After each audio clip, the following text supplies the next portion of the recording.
Hello everyone, আজকে বিলেতে বাংলাতে একটা ছোট্ট মিনি ব্লগ। এই মিনি ব্লগে তোমাদেরকে নিয়ে যাব খুব পুরনো একটা অথেন্টিক ব্রিটিশ রেস্টুরেন্টে। যে ডিশটার জন্য এই দোকানটা এত রেপুটেটেড বা ফেমাস, সেই ডিশটার নাম হলো পাই অ্যান্ড ম্যাশ। পাই হলো একটা বেক ডিশ যেটার ভেতরে ফ্রুটস, ভেজিটেবলস কিংবা মিটের স্টাফিং থাকে। এই পাইটাকে সার্ভ করা হয় স্ম্যাশ পটেটো আর সঙ্গে থাকে ধনে পাতার পাশলে পাতার চাটনি। বাইরের একটা হোর্ডিংয়ে দেওয়া রয়েছে কী কী রেসিপি পাওয়া যায় আর সেগুলোর দাম কত। সোমেশ সেগুলোই দেখছে। দোকানটার বাইরে লম্বা লাইনটা একবার দেখুন।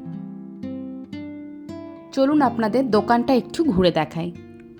দোকানটার নাম হলো গার্ডার্ড অ্যাট গ্রিনিচ। এই রেস্টুরেন্টটা শুরু হয়েছিল 1890, মানে দোকানটা 134 বছরের পুরনো। আর সেই প্রথম দিন থেকে আজ পর্যন্ত জনপ্রিয়তা এক বিন্দুও কমেনি, বরং বেড়েছে দিনে দিনে। চলুন তাহলে এবার আমিও লাইনে দাঁড়িয়ে পড়ি। টাটা।